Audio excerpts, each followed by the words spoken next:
Bienvenidos al canal educativo de la Escuela Militar de Medicina de México. Hoy vamos a analizar un tema que está transformando la medicina basada en evidencia. La evidencia del mundo real, o RWE por sus siglas en inglés.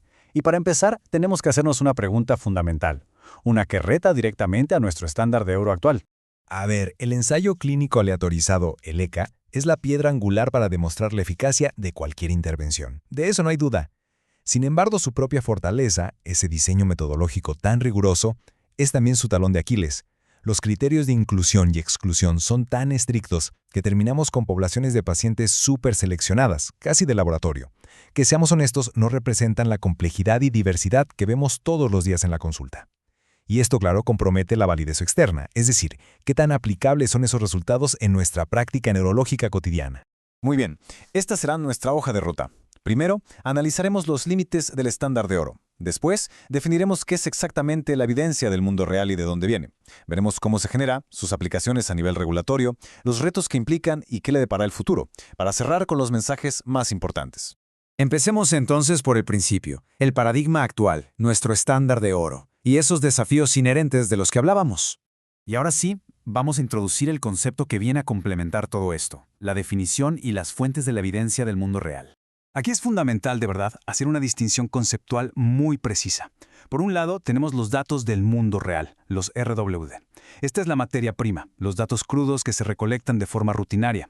Y por otro, tenemos la evidencia del mundo real, la RWE, que ya es el producto final, la evidencia clínica útil y procesable que obtenemos después de analizar rigurosamente esos datos. ¿Y de dónde sale toda esta información? Bueno, las fuentes son increíblemente heterogéneas y de una escala masiva. Estamos hablando de expedientes clínicos electrónicos, registros de enfermedades, bases de datos administrativas y, cada vez más, datos que genera el propio paciente a través de aplicaciones u wearables. Toda esta diversidad nos permite construir una visión mucho más completa y a largo plazo de la enfermedad y de cómo funcionan los tratamientos en el mundo real. Esta tabla es clave porque nos pone cara a cara los dos mundos. Fíjense, los SK están diseñados para maximizar la validez interna, para medir la eficacia, o sea, el efecto de un fármaco en condiciones ideales, controladas. En cambio, la RWE busca evaluar la efectividad, es decir, el impacto real de esa intervención en la práctica clínica de todos los días, con pacientes de todo tipo y tratamientos que varían, dándole prioridad a la validez externa. Perfecto. Ahora, veamos cómo se hace esto. La metodología para transformar ese mar de datos crudos en evidencia clínica que podamos usar. Para transformar los RWD en RWE necesitamos diseños de estudio epidemiológicos muy robustos. Se utilizan estudios observacionales como los de cohorte o los de casos y controles para encontrar asociaciones y resultados.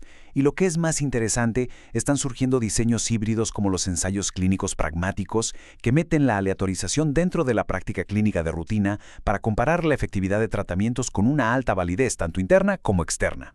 ¿Y todo esto para qué sirve? Exploremos las aplicaciones prácticas y el panorama regulatorio para entender cómo la RWE ya está impactando las decisiones clínicas y la aprobación de nuevos fármacos. Y aquí viene un punto crucial. Esto ya no es solo un concepto académico. Agencias reguladoras del más alto nivel, como la FDA en Estados Unidos o la EMA en Europa, ya la han incorporado de manera formal en sus procesos. Están reconociendo su valor para llenar los huecos que dejan los SA. Veamos casos concretos, que es donde esto realmente cobra vida. Por ejemplo, la aprobación de palbociclib para hombres se basó en el análisis de datos del mundo real, porque esta población no se incluyó en los ensayos originales. O el caso de Avelumab, donde se creó un brazo de control histórico usando expedientes clínicos, lo que resolvió un problema ético y logístico enorme en una enfermedad rara. Esto demuestra el poder de la RWE para generar evidencia donde un ECA simplemente no es viable. Si vemos esta línea de tiempo, la tendencia es clarísima y además se está acelerando. Desde leyes como la 21st Century Cures Act hasta la creación de redes de datos como Darwin EU, es evidente que la integración de la RW en el ecosistema de la evidencia médica global ya es un hecho consolidado. Pero bueno, a pesar de todo su potencial, es fundamental ser realistas. Vamos a hablar de los desafíos y del futuro de la RWE, de sus limitaciones y de cómo la tecnología nos puede ayudar a superarlas. Claro, generar RWE de alta calidad tiene complicaciones. La calidad y la integridad de los datos pueden variar enormemente, la falta de aleatorización introduce sesgos de selección y confusión que hay que saber manejar, y las discrepancias entre las diferentes fuentes son un verdadero dolor de cabeza.